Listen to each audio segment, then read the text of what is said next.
60-cı testin izahına baxaq. Verilən fikirlərdən yalnız ikisinə aid olan əvəzlik hansı variantda işlədilib? A variantında həmin kitabda yazılanları bir-bir tərcümə etmişəm. Burada əvəzliyimiz həmin əvəzliyidir. Həmin sözünə aid olanlar hansılar olar? İsmi əvəz edə bilir, mənsubiyyət şəkilçilərlə işlənə bilir, hal şəkilçisi qəbul edə bilir, sifəti əvəz edə bilir.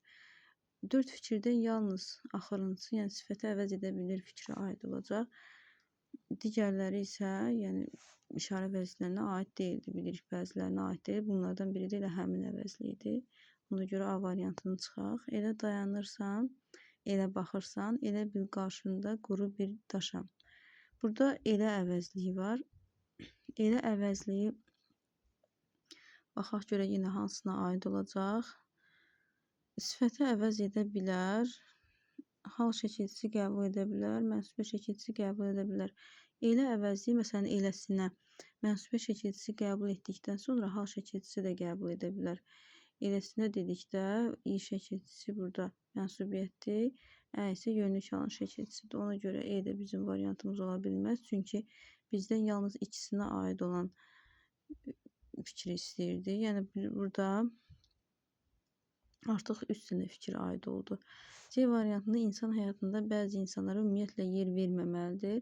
Burada bəzi əvəzliyi var. Bəzi əvəzliyinə baxaq hansı aid ola bilər. Sifəti əvəz edir, düzdür. Bu da yenə elə əvəzliyi kimi mənsubiyyət şəkilçisini qəbul etdikdən sonra hallana da bilir. Məsələn, bəzisinə.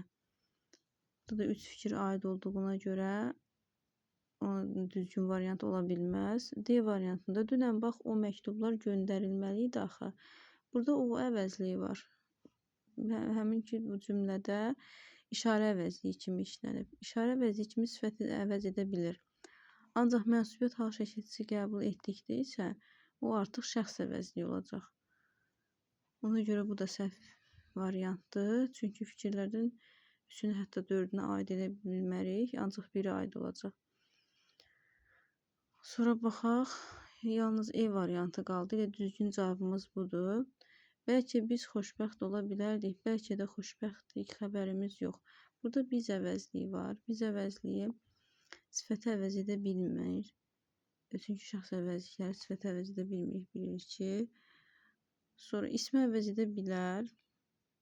Bir də hal şəkilçisi qəbul edə bilər. Yəni bu fikirlərdən ancaq 1-dən 3 aid olacaq. Qayda kimi bunu da yadımıza saxlayaraq ki, şəxs əvəzləri mənsubiyyətə görə dəyişmir, mənsubiyyət şəkilçisi qəbul etmir. Ona görə də cavabımız elə E variantı olacaq.